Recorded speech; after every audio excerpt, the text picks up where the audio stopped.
Hello friends, this is Patan Nazim and welcome back to my channel.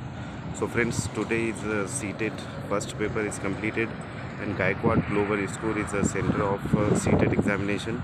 So all candidates is coming on the center, but because so friends, this centre is very big and very मतलब बहुत ही बड़ा centre है। और यहाँ मुख्तलिफ़ गाँव से मुख्तलिफ़ जो है तो शहरों से लोग आए हुए यहाँ पर आपको नज़र आ रहा होगा।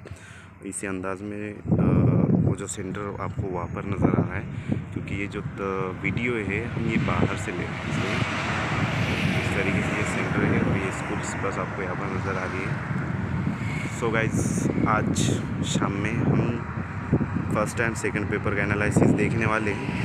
और बहुत बहुत शुक्रिया आपका। Thank you for watching my video और thank you very much indeed for your cooperation and have a nice day.